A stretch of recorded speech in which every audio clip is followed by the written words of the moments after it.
வணக்கம். இப்போ நம்ம மைத்திர முகூர்த்தம் அப்படின்ற விஷயத்தை பற்றி தான் நம்ம பார்க்க போகிறோம். இப்போ மைத்திர முகூர்த்தம் அப்படின்றது ஒருத்தரோட ஜாதகத்தில் செவ்வாயோட சனி சேர்ந்திருந்தாலோ இல்லை செவ்வாயோட கேது சேர்ந்திருந்தாலோ நம்ம கர்மப்பதிவுகள் அதிகமாக சுமந்து வந்திருக்கிற ஜாதகம் அப்படின்னு நம்ம ஜோதிட ரீதியாக கணக்கு பண்ணுறோம். அதனால தான் இந்த மைத்திர முகூர்த்தம்ன்றதை நம்ம எங்கேருந்து எடுக்கிறோம் அப்படின்னா, செவ்வாயோன வீடான மேஷ லக்னத்தை மையமாக கொண்டும், செவ்வாயான மற்றொரு வீடான விருச்சிக லக்னத்தை மையமாக கொண்டும் தான் நம்ம இந்த மேஷ லக்னம் அண்டு விருச்சிக லக்னம் இந்த 2 லக்னத்தில் அந்த வீட்டில் சந்திரன் பயணிக்கும்போது, மேஷ வீட்டில் சந்திரன் பயணிக்கும்போது அஸ்வினி நட்சத்திரம், கேதுவோட நட்சத்திரமான அஸ்வினி நட்சத்திரம், அண்டு விருச்சிக வீட்டில் சந்திரன் பயணிக்கும்போது அனுஷ நட்சத்திரத்தில் பயணிக்கும்போது அதே விருச்சிக லக்னத்தை நம்ம எடுத்து நம்ம பரிகாரங்கள் பண்ணுறோம். பரிகாரம்ன்றது பெரிய விஷயம்லாம் கிடையாது. ஒரு மானசீகமான ஒரு தெய்வ வழிபாடு அண்டு தானம் தர்மம் இது எல்லாமே நம்ம செய்யும்போது அது நம்மளோட கர்மாலேருந்து நம்ம விடுபடுறோம், கடன்லேருந்து விடுபடுறோம் அப்படின்றது. ஆனால் நம்ம கர்மா எல்லாருக்குமே கடனை மட்டும்தான் சுட்டி காட்டுமா அப்படின்னு கேட்டால் கிடையாது. ஒரு பொதுவான பலன் தான் இது. அப்படி பார்க்கும்போது ஒவ்வொரு ஜாதகருக்கும் அது வேறுபடும் இல்லையா? அப்படி பார்க்கும்போது உங்கள் ஜாதகத்தில் செவ்வாயோட கேது இணைவு எந்த வீட்டில் இருக்கோ, இப்போ நம்ம இங்கே இணைவுன்னு குறிப்பிடுறது செவ்வாய் கேதுவும் ஒன்றா சேர்ந்து உட்கார்ந்துருக்கணும் அப்படின்ற அவசியமே கிடையாது. இந்த கேது நின்ற வீட்டை செவ்வாய் பார்க்கலாம். அப்படி இல்லை செவ்வாய் கேதுவும் சேர்ந்து ஒரே கட்டத்தில் உட்கார்ந்துருக்கலாம். அப்படி இல்லைன்னா செவ்வாய் கேதுவோட சாரத்தில் உங்கள் ஜாதகத்தில் உட்கார்ந்துருக்கலாம்.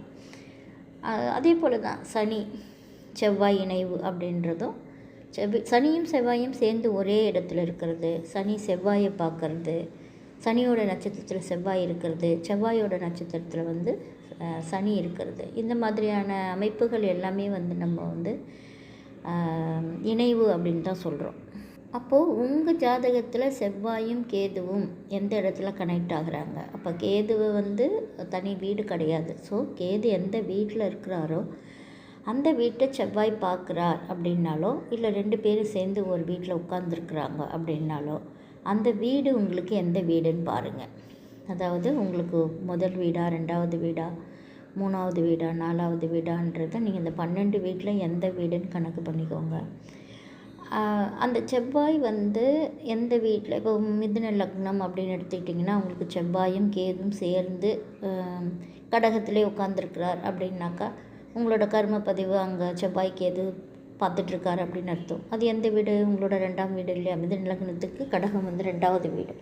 ஸோ அப்போ என்ன ஆகுது அப்படின்னா, அந்த இடத்துல குடும்பம், தனம், வாக்கு அப்படின்ற இடத்துல தான் உங்களுக்கு கர்மா வேலை செய்ய ஆரம்பிக்கும். நீங்கள் உங்களோட தனப்பிரச்சனைகள், தனம்னா பணப்பிரச்சனைகள் வர்றதுக்கு வாய்ப்பு இருக்குது, குடும்பத்தில் பிரச்சனைகள் வர்றதுக்கு வாய்ப்பு இருக்குது, உங்கள் நீங்கள் கொடுக்குற வாக்கில் பிரச்சனைகள் வர்றதுக்கான வாய்ப்புகள் இருக்குது. ஸோ அப்போது இங்கே தான் உங்கள் கர்மா வேலை செய்யும். அப்போ போய் நம்ம அங்கே மேஷ வீடு, விருச்சிக வீடத்தில் நம்ம மைத்திர முகூர்த்தம் எடுக்கிறதுன்றது அவ்வளவு உங்கள் ஜாதகத்துக்கு செட் ஆகுமா அப்படின்னு கேட்டாக்கா அது ஒரு 20% தான் செட் ஆகும். அப்போ நீங்கள் உங்கள் செவ்வாயும் கேதும் சேர்ந்து அமர்ந்திருக்கிற வீடு எந்த வீடு, சனியும் செவ்வாயும் சேர்ந்து அமர்ந்திருக்கிற வீடு எந்த வீடு அப்படின்னு பாருங்கள். அது இப்போ மிதுன லக்னம்னு பார்த்துட்டோன்னா செவ்வாயும் கேதுவும் சேர்ந்து ஒரு கடகத்தில் இருக்காங்க அப்படின்னா, அப்போ நீங்கள் கடக லக்னத்தை தான் எடுக்கணும். கடக லக்னத்தில் உங்களோட அந்த கேது எந்த நட்சத்திரத்தில் உட்கார்ந்துருக்கு, அந்த நட்சத்திரத்தை சந்திரன் கடக்கும்போது இந்த பரிகாரங்கள் செய்யும்போது அது கரெக்டாக இருக்கும். 100% உங்களுக்கு ரிசல்ட் கொடுக்கும். அதே போல் சனி செவ்வாயோடு சேர்ந்து உட்கார்ந்துருக்கார் அப்படின்னா அது எத்தனையாவது வீடுன்னு பாருங்கள். இது மேபி உங்களுக்கு ஒரு மிதுன லக்னம் அப்படின்னாக்கா ஒரு 7ஆம் வீடான ஒரு தனுசு வீட்டில் அவங்க உட்காந்துருக்குறாங்க அப்படின்னா நீங்கள் தனுசு லக்னத்தில் தான் எடுக்கணும். அப்போது தனுசு ராசியை சந்திரன் கடக்கும்போது அங்கே இருக்கக்கூடிய, அங்கே செவ்வாயோட நட்சத்திரம் இருக்காது, ஆனால் மூல நட்சத்திரம் இருக்கும். ஸோ புரியுதுங்களா? அப்போ மூல நட்சத்திரத்தில் இருந்து கடக்கும்போது, இல்லைனாக்கா உங்கள் சனி எந்த நட்சத்திரத்தில் உட்காந்துருக்கிறாரு. இப்போ தனுசு வீட்டில் உங்களுக்கு சனி செவ்வாய் சேர்க்கை இருக்குதுன்னு சொல்கிறோம் இல்லையா? அப்போது அந்த சனியோ செவ்வாயோ எந்த நட்சத்திரத்தில் உட்காந்துருக்கிறாருன்னு பாருங்கள். அந்த நட்சத்திரத்தை சந்திரன் கடக்கும்போது தனுசு லக்னத்தை மெயினாக எடுத்துக்கோங்க. அதாவது சந்திரன் உங்களோட செவ்வாய் சனி நின்ற வீடோ இல்லது செவ்வாய் கேது நின்ற வீடோ அதை கடக்கும்போது அந்த சனியோ செவ்வாயோ கேதுவோ எந்த நட்சத்திரத்தில் உட்காந்துருக்குறாங்களோ அந்த நட்சத்திரத்தை கடக்கும்போது நீங்கள் வந்து அந்த வீட்டோட லக்னத்தை அடிப்படையாக எடுத்துக்கணும். இப்போ கடக வீட்டில் இருந்தாங்கன்னா கடக லக்னம், தனுசு வீட்டில் இருக்கிறாங்கன்னா தனுசு லக்னத்தை அந்த டைமிங் எடுக்கணும். அதுதான் நம்ம அந்த முகூர்த்த நேரம் அப்படின்றது. அப்போ அந்த நேரத்தில் இந்த பரிகாரங்கள் செய்யும்போது 100% உங்களுக்கு நல்ல ரிசல்ட் கிடைக்கும். ஒவ்வொரு மாதமுமே வந்து இந்த நிகழ்வு நடக்கும். ஏன்னா அந்த உங்களோட